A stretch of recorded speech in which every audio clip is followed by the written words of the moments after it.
मृत्यु के बाद जब आत्मा यमराज के सामने खड़ी होती है तब एक एक सांस का हिसाब लिया जाता है।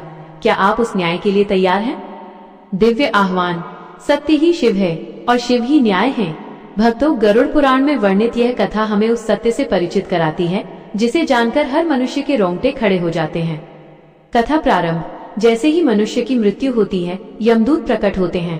पापी आत्माओं को वे कठोरता से पकड़कर ले जाते हैं और पुण्य आत्माओं को सम्मान के साथ। आत्मा एक कठिन यात्रा पर निकलती है जिसे कहा जाता है यमलोक की यात्रा। इस मार्ग में पापी आत्मा को भूख, प्यास, डर और दर्द सहना पड़ता है, जबकि पुण्य आत्मा को देवदूत मार्ग दिखाते हैं। यमराज का दरबार। अंततः आत्मा पहुंचती है यमराज के दरबार में, जहां हर तरफ गंभीर शांति होती है। सिंहासन पर विराजमान होते हैं धर्मराज यम और उनके पास खड़े होते हैं चित्रगुप्त जी। चित्रगुप्त जी के पास होता है एक दिव्य लेखा जोखा, जिसमें लिखा होता है मनुष्य के जीवन का हर एक कर्म। आपने कब किसी की मदद की, कब किसी को दुख पहुंचाया, यहाँ तक कि आपके मन के विचार भी। चित्रगुप्त केवल वो नहीं लिखते जो आपने किया है, बल्कि वो भी लिखते हैं जो आपने सोचा है। किसी का बुरा चाहना, मन में ईर्ष्या रखना या किसी की मजबूरी का मजाक उड़ाना, ये सब भी यमराज के बही खाते में दर्ज होता है। चित्रगुप्त का निर्णय। चित्रगुप्त जी जब उस लेखा को पढ़ते हैं तो आत्मा खुद भी कांप उठती है, क्योंकि वहाँ सच के अलावा कुछ नहीं होता। अगर जीवन में अधिक पुण्य किए हैं, आत्मा को भेजा जाता है स्वर्गलोक। लेकिन अगर पाप अधिक हैं, आत्मा को जाना पड़ता है नरक की यातनाओं में। नरक की झलक। गरुड़ पुराण में बताया गया है कि नरक में कई प्रकार की यातनाएं होती हैं। किसी को उबलते तेल में डाला जाता है, किसी को कांटों पर चलाया जाता है, किसी को अंधेरे में भय के साथ रखा जाता है।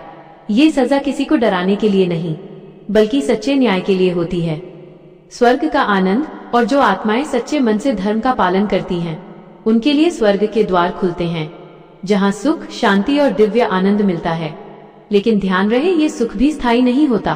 पुण्य समाप्त होने पर आत्मा को फिर से जन्म लेना पड़ता है। भावनात्मक प्रसंग। एक बार एक आत्मा यमलोक पहुंची। वो बहुत डरी हुई थी। चित्रगुप्त जी ने उसका लेखा खोला और पढ़ना शुरू किया। तुमने कई बार झूठ बोला, तुमने किसी का दिल दुखाया, तुमने अपने माता पिता की अवहेलना की। आत्मा रोने लगी और बोली, मुझे एक मौका और दे दो, मैं सब ठीक कर दूंगी। यमराज का उत्तर। यमराज ने शांत स्वर में कहा, मनुष्य जीवन तुम्हें पहले ही दिया गया था। वही समय तुम्हारा सबसे बड़ा अवसर था। अब यहाँ सिर्फ न्याय होता है। अंतिम निर्णय। चित्रगुप्त ने निर्णय सुनाया, पाप अधिक हैं, इसलिए नरक जाना होगा। आत्मा चिल्लाई, रोई, लेकिन अब कुछ भी बदलना संभव नहीं था। महादेव का महाकाल स्वरूप। यमराज धर्मराज हैं, पर महादेव महाकाल हैं। मृत्यु के देवता भी जिनके सामने शीश झुकाते हैं, वे शिव ही हैं। जो मनुष्य अपने जीवन में महादेव की शरण में रहता है और सत्य का मार्ग नहीं छोड़ता, उसे मृत्यु का भय नहीं होता, क्योंकि शिव ही अंत हैं और शिव ही अनंत हैं।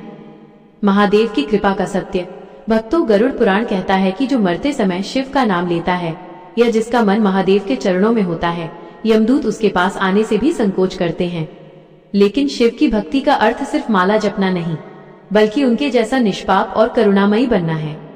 आधुनिक उदाहरण। आज हम सोशल मीडिया पर दिखावा करते हैं, पर क्या हम अंदर से भी उतने ही साफ हैं? याद रखिए, वहाँ आपका बैंक बैलेंस या फॉलोअर्स नहीं देखे जाएंगे। वहाँ सिर्फ ये देखा जाएगा, आपने किसी रोते हुए को हंसाया या नहीं। गहरा सत्य। भक्तों, जीवन में जो समय मिला है वही सबसे बड़ा अवसर है। मृत्यु के बाद सिर्फ परिणाम मिलता है, मौका नहीं। कर्म ही आपका असली साथी है, न धन जाएगा, न शरीर। सिर्फ आपके कर्म ही आपके साथ जाएंगे।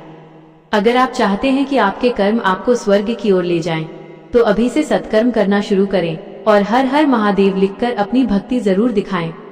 समापन। तो भक्तों, सोचिए, आज आप जो कर रहे हैं वही कल आपका भाग्य तय करेगा।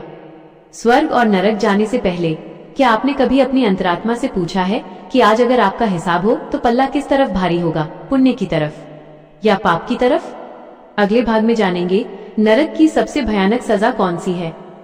भक्तों, अगर ये कथा आपके दिल को छू गई हो तो कमेंट में हर हर महादेव अवश्य लिखें। वीडियो को लाइक करें, चैनल महादेव कृपा को सब्सक्राइब करें और इस ज्ञान को अन्य भक्तों तक जरूर पहुंचाएं, क्योंकि हो सकता है यही ज्ञान किसी का जीवन बदल दे। हर हर महादेव।